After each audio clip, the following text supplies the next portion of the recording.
Israelis woke up to the sound of explosions and sirens as a barrage of over 300 missiles and drones were fired at them by Iran. Explosions are seen in the air over Jerusalem, as most of these incoming missiles are intercepted, but a few ballistic missiles landed in Israel, causing some damage to an IDF base and wounding a child. I'm Yair Pinto, and this is your Boots on the Ground report on what is happening in Israel on the 191st day of the war against Hamas, Hezbollah, and now directly against Iran. I will start with an important message. Not a single drone or cruise missile launched by Iran hit their targets in Israel, and most of them were shot down outside the country's borders. The IDF is still on alert, but at the moment, no further threats are visible on the way to Israel. In this unprecedented attack, Iran for the first time launched attacks against Israel from its own territory, including 185 drones, 36 cruise missiles, and 110 surface-to-surface ballistic missiles. Additionally, missiles were fired at Israel from Iranian proxy groups in Yemen, Syria, Iraq, and Lebanon. Air raid alarms were activated in Jerusalem, Beersheba, Dimona, Judea and Samaria, the Golan Heights, and other places, all at the same time. Throughout the night, Hezbollah also launched several barrages of rockets from Lebanon towards the Israeli communities in the north. Israel had warned Iran that it would respond significantly to any such attack, while Iran said that this move was revenge for the assassination of Hassan Mahdavi, and that, as far as it was concerned, if Israel did not respond, the matter is closed. The matter is closed after the citizens of Israel woke up at 2 o'clock in the morning to run to their shelters. The Air Force intercepted several incoming missiles outside the borders of the Jewish state. But the threat has not passed. The IDF is still in full deployment with dozens of planes in the air. Most of the threats have been intercepted, but I repeat, we are not taking any chances. The President of the United States, Joe Biden, spoke to the media late in the evening in Washington, saying that US military had shot down many of the missiles headed towards Israel. Earlier today, Iran and its affiliates operating from Yemen, Syria, and Iraq launched an unprecedented air attack against military facilities in Israel. I condemn these attacks in any form, Biden said. At my direction, to support the defense of Israel, the US military has deployed ballistic missile defense aircraft and destroyers to the region over the past week. Thanks to these deployments and the extraordinary skill of our service members, we have helped Israel to shoot down almost all the UAVs and missiles that were launched. Biden spoke about his conversation with Prime Minister Benjamin Netanyahu earlier tonight. I just spoke with Prime Minister Netanyahu to reaffirm America's commitment to Israel's security. I told him that Israel has demonstrated an extraordinary ability to defend itself and defeat even unprecedented attacks, and this is a clear message to its enemies that they cannot threaten Israel's security, he said. At this moment, I would like to ask you to help us spread the truth about what's happening here in Israel by taking a moment to subscribe to this YouTube channel, share our videos, and follow us on social media. And together, we will help spread the truth. And please don't forget to pray for the situation here in Israel. We need your help.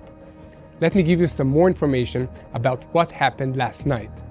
The barrage included cheap, unguided drones, but also sophisticated long-range ballistic missiles that depend on GNSS-based navigation. This is a navigation based on satellite technology similar to GPS. The distance between Iran and Israel is over 1,000 kilometers, so it is doubtful where the Iran forces can navigate offensive weapons using a laser beam or special navigation. The GNSS-based navigation is also not possible since the IDF has the ability to shut down GPS tracking in Israel, which they do when they believe there is a high chance of an incoming missile attack. The Iranians attempted to use a tactic of using a swarm of cheap, unguided UAVs to keep the Israeli air defense busy, while more sophisticated ballistic missiles were also fired. But the IDF air defense system was up to the challenge. The system included multiple layers of active defense, including the Arrow 2 and Arrow 3 systems for long-range ballistic defense, the Patriot and David Sling systems for mid-range defense, and the Iron Dome system for short-range defense. In addition, there are many electronic warfare systems to jam the guidance and communication systems of incoming missiles. It is also important to note that a ballistic missile from Iran takes about 12 minutes to reach Israel, a cruise missile about 2 hours, and an anti-tank missile about 9 hours. As soon as the launches were detected, the US, Israel, and our neighbors in Jordan had time to send up aircraft armed with air-to-air missiles that could intercept 99% of the incoming missiles and drones before they even got close to Israel. Yes, we want to give a warm thank to you, Jordan, for putting your aircrafts and pilots at risk to help us intercept these missiles that were fired at Israel. Jordan is a major ally of the United States, and it has a peace treaty with Israel and has long been a responsible actor in this region. Iran's Army Chief of Staff Muhammad Bakari threatened Israel, saying that if Israel responds, our response would be greater than tonight's attack.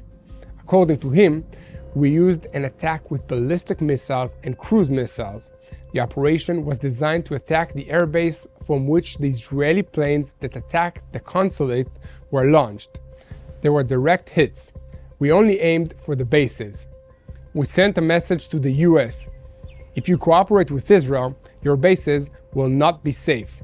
The commander of the Revolutionary Guards, Hussein Salami, added, Tehran will respond to any Israeli attack against its assets, officials, or citizens. Israel must learn the lesson from what happened. I would like to ask you to take an active part in spreading the truth. Support our work through the link that appears in the bottom of the screen. Please donate to us so we can bring you additional videos and help you know what is happening here in Israel, especially during this time. While Iran was shooting at Israel, Hezbollah, Iran's terrorist proxy organization in Lebanon, has joined in the party.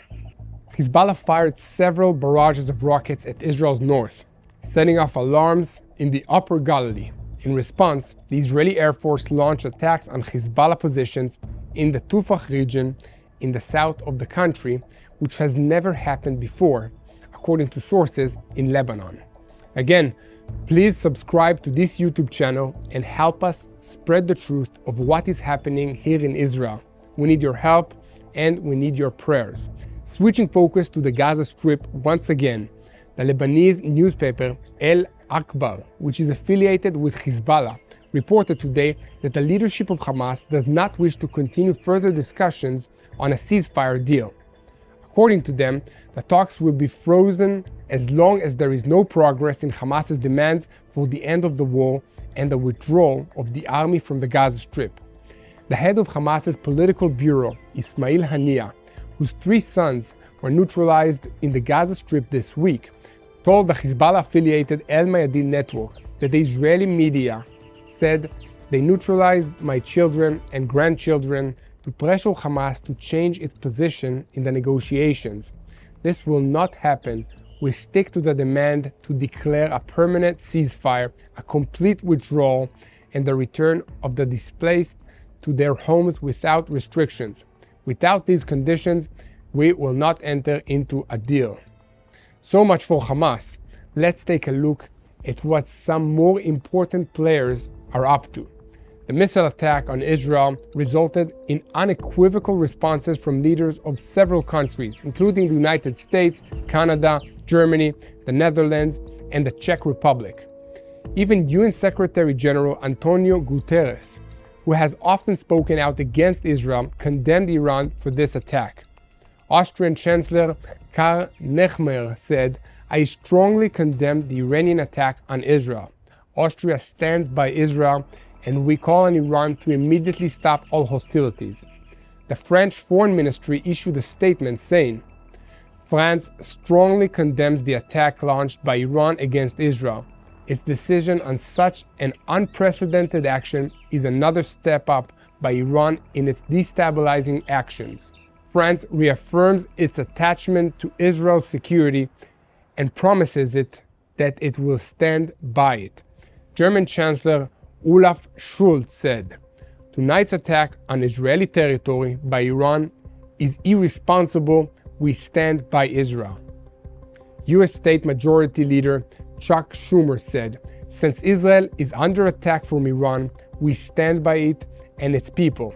The United States will do everything we can to support Israel's defense against Iran." Argentinian President Javier Milei also spoke up saying, "We express our unwavering solidarity and commitment to the State of Israel in view of the aggression of the Islamic Republic of Iran. Argentina recognizes the right of nation-states to defend themselves and strongly supports the State of Israel in defending its sovereignty, especially against regimes that promote terrorism and seek to destroy Western civilization.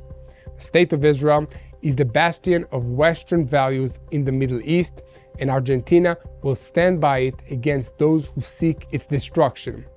Here at TBN Israel, we will continue to update you daily on what is happening in the Jewish state. From now on, this is a regional war, and Iran has become directly involved, which is plain for everyone to see. But from October 7th until now, Iran has been working behind the scenes and has been involved in everything that has happened. So please pray for the strength of Israel. Pray for the safety of the IDF and the American, British, Jordanian, and other forces standing against Iran in this region. Just think about it for a second. Israel has been trying to prevent Iran from acquiring nuclear capabilities for years. Last night, we got a clear demonstration of what would happen if they ever got a nuclear weapon. While you're at it, please pray for the people of Iran, many of whom are against the Ayatollah regime which rules their country, and please pray for this evil regime to be removed from power. Share and follow us, and don't forget to pray for the peace of Jerusalem. Thank you for standing with Israel during this war, and together we will win.